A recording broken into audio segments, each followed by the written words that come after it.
స్వాగతం.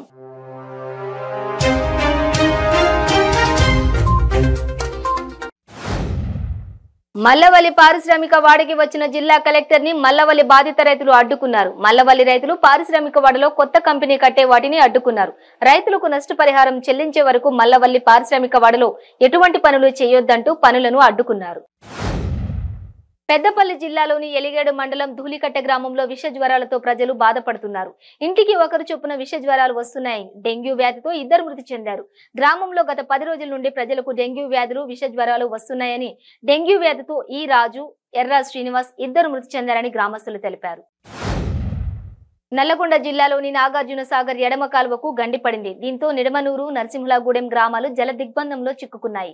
ఈ గ్రామాల్లో దాదాపు 7 అడుగుల ఎత్తులో నీరు చేరడంతో ప్రజలు భయాందోళనకు గురై నివాసాలను వదిలి వీధుల్లోకి పరుగులు తీశారు.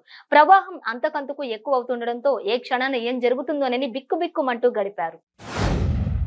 భాగ్యనగర్ గణేష్ ఉత్సవ సమితి చేపట్టిన ఉద్యమం కారణంగా దిగివచ్చిన తెలంగాణ ప్రభుత్వం వినాయక్ సాగర్ తో సహా అన్ని ప్రాంతాలలో యథావిధిగా గణేష్ నిమజ్జనం ఏర్పాటు చేస్తామని ప్రకటించి ఏర్పాట్లను ప్రారంభించడం జరిగింది. కాబట్టి ఉత్సవ సమితి చేపట్టిన అమరణ నిరాహార దీక్షను శ్రీ స్థిత ప్రజ్ఞానంద సరస్వతి స్వామీజీ చేతుల మీదుగా నిమ్మరసం స్వీకరించి ఉపసంహరించుకున్నారు.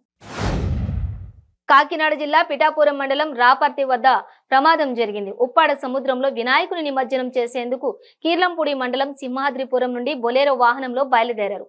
అయితే పిఠాపురం మండలం రాపర్తి వద్ద బొలేరో వాహనం అదుపు తప్పి పంట కాలువలోకి దూసుకుపోవడంతో వాహనంలో ఉన్న 10 మందికి గాయాలయ్యాయి. పశ్చిమ గోదావరి జిల్లా భీమవరం రెస్ట్ హౌస్ రోడ్ రామాలయం ఎదురుగా సంతోష్ అనే యువకుని గుర్తు తెలియని వ్యక్తులు హత్య చేశారు. సంఘటన స్థలానికి చేరుకున్న పోలీసులు దర్యాప్తు చేస్తున్నారు.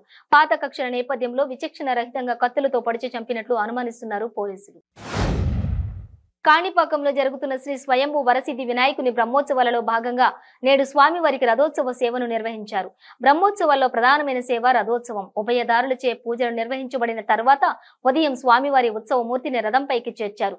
అనంతరం కాణిపాకం పూరవీధిలో స్వామివారి దివ్య రథం ఊరేగింపు వర్షంలోనూ రథోత్సవం నిరాటంకంగా సాగింది. హైదరాబాద్ హ్యాబిట్స్ జీపీఓ చౌరస్తాలో కర్ణాటక రాష్ట్రానికి చెందిన ఆర్టీసీ బస్సు డివైడర్ ను ఢీకొని ప్రమాదానికి గురైంది. సాయంత్రం నుండి ఎడతెరిపి లేకుండా కురుస్తున్న వర్షానికి బస్సు అద్దాలు తడిసి రోడ్డు కనిపించకపోవడంతో డివైడర్ ను బస్సు డ్రైవర్ ఢీకొట్టాడు. హైదరాబాద్ నుండి కర్ణాటక మీదుగా మహారాష్ట్రలోని నిలంగాకు వెళ్తుండగా ఈ ఘటన జరిగింది. బస్సులో ప్రయాణికులు సురక్షితంగా ఉన్నారు. కామారెడ్డి జిల్లా బిచ్కుంద మండలంలో కళ్యాణలక్ష్మి చెక్కులు జుక్కల్ నియోజకవర్గం ఎమ్మెల్యే హనుమంత్ షిండే చేతుల మీదుగా చెక్కులను పంపిణీ చేయడం జరిగింది. ఈ కార్యక్రమంలో పార్టీ నాయకులు, జెడ్పీటీసీలు, ఎంపీపీలు తదితర నాయకులు పాల్గొన్నారు. హైదరాబాద్ తాడ్వాన్ సమీపంలో మిరియాలం ఫిల్టర్ వద్ద గుర్తు తెలియని వ్యక్తిని హత్య చేశారు. మృతుడు 35 సంవత్సరాల దస్తగిరి, ఆటో డ్రైవర్ గా గుర్తించారు పోలీసులు. కేసు నమోదు చేసుకున్న పోలీసులు దర్యాప్తు చేస్తున్నారు. నిన్న హైదరాబాద్ లో భారీ వర్షం కురిసిన సంగతి తెలిసిందే. అయితే ఇవాళ కూడా నగరంలో అనేక ప్రాంతాల్లో భారీ వర్షం నమోదైంది. మధ్యాహ్నం పలు ప్రాంతాల్లో వర్షం కురియగా సాయంత్రం మరికొన్ని ప్రాంతాల్లో వర్షం కురిసింది. కోషమహల్, కొత్తగూడ, చార్మినార్, అమీర్పేట ప్రాంతాల్లో భారీ వర్షం పడింది. రోడ్లపై భారీగా నీరు నిలిచిపోగా ట్రాఫిక్ కు తీవ్ర అంతరాయం ఏర్పడింది. తెలంగాణలో మరో 3 రోజుల పాటు భారీ వర్షాలు కురిసే అవకాశం ఉందని పేర్కొంది. ఏపీని సరైన ప్రాతిపాదికన నిర్మాణం చేస్తే దేశంలో గొప్ప రాష్ట్రంగా తీర్చబడుతుందని ఏపీ బీజేపీ అధ్యక్షులు సోము వీర్రాజు అన్నారు. తిరుమల శ్రీవారిని దర్శించుకున్న సోము వీర్రాజు మీడియాతో మాట్లాడారు. ఏపీ అభివృద్ధి చెందాలని శ్రీవారిని ప్రార్థించుకున్నట్లు చెప్పారు. రాష్ట్ర ప్రభుత్వం పంచాయతీరాజ్ వ్యవస్థను సర్వనాశనం చేసిందని ఎమ్మెల్సీ ఆంధ్రప్రదేశ్ పంచాయతీరాజ్ ఛాంబర్ అధ్యక్షులు విబి రాజేంద్ర ప్రసాద్ విమర్శించారు. పంచాయతీలకు కేంద్ర ప్రభుత్వం మంజూరు చేసిన 8,600 కోట్ల నిధులను ప్రభుత్వం సొంత అవసరాల కోసం వాడుకుంటుందని విమర్శించారు. మెదక్ జిల్లా కొల్చారం మండలంలో నర్సాపూర్ శాసనసభ్యులు మదన్ రెడ్డి మరియు మహిళా కమిషనర్ సునీత లక్ష్మారెడ్డి సుడిగాలి పర్యటన నిర్వహించారు. కొల్చారం మండలం బుధవారం పోతంశెట్టిపల్లి హనుమాన్ గార్డెన్ లో ఆసరా పింఛన్లు, షాదీ ముబారక్, కళ్యాణలక్ష్మి చెక్కులను పంపిణీ చేశారు. కాకినాడ జిల్లా తునిలో ఎరుకల జీవన విధానంపై దాడి చేశారు. మున్సిపల్ అధికారులు పోలీసుల సమక్షంలో పందులను భారీగా తరలిస్తున్నారు. దీంతో ఎరుక కులస్తులు మున్సిపల్ సిబ్బందిని అడ్డుకున్నారు. నోటీసులు ఇవ్వకుండానే తరలించుకుపోతున్నారని పెంపకందారులు ఆవేదన వ్యక్తం చేశారు.